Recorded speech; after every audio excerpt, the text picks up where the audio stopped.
What if the worst mistake in human history wasn't a war, a plague, or a natural disaster? What if it was farming?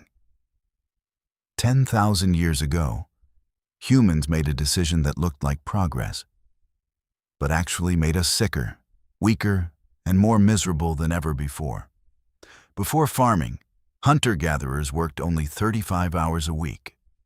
They ate dozens of different foods every day. They were taller, healthier, and had stronger bones than the farmers who came after them. They had no bosses, no taxes, no landlords. A Chinese hunter 30,000 years ago might eat mushrooms for breakfast, fruit and turtle for lunch, rabbit with wild onion for dinner. And the next day, a completely different menu. Then wheat showed up. And here's the insane part. We didn't domesticate wheat. Wheat domesticated us. Think about it from wheat's perspective. 10,000 years ago, it was a wild grass in a tiny corner of the Middle East. Today, it covers 2.25 million square kilometers of Earth. How? By manipulating us into doing all its work. Clearing rocks from fields, digging irrigation channels, pulling weeds all day under the burning sun, protecting it from insects, rabbits, and thieves. Humans went from a varied, adventurous life to back-breaking labor from sunrise to sunset. And what did farming actually do to our bodies? Scientists examined ancient skeletons and found that early farmers had more back problems, knee damage, hernias, and arthritis than hunter-gatherers.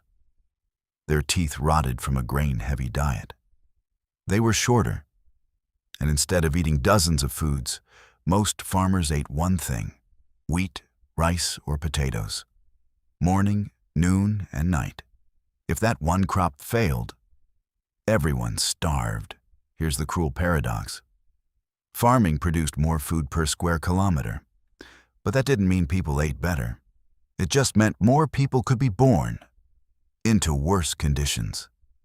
In Jericho, around 8,500 BC, a population of 1,000 people replaced a healthy group of 100 hunter-gatherers. 10 times the people. But with malnutrition, disease, and infant mortality, evolution doesn't care if you're happy. It only counts DNA copies. And why didn't anyone just go back to hunting? Because of the luxury trap. Each generation made one small change, then another, then another. Each step seemed logical, until suddenly there was no way back. Sound familiar? It's the same trap we fall into today. We buy a smartphone to save time and end up answering 50 emails a day. We buy a car to move faster and spend 2 hours in traffic. Farming was humanity's first luxury trap, and we're still inside it. And it wasn't just humans who suffered. Animals paid an even heavier price. Cows, pigs, sheep, they multiplied by the billions. But their lives became a nightmare. Calves separated from their mothers hours after birth. Pigs with mutilated noses so they couldn't run away. Oxen castrated and forced to pull plows from dawn to dusk. The agricultural revolution was an evolutionary success and an individual catastrophe. So was farming the biggest mistake in human history? Not exactly. It built cities, empires, science, art, and everything you see around you. But it came at a brutal cost that most people never think about. We traded freedom for security, variety for quantity, health for population, and 10,000 years later, we're still paying that price. Every time you eat a meal that's 90% carbs, every time you sit at a desk for 8 hours, every time you feel trapped in a routine you didn't choose. That's the agricultural revolution, still running your life.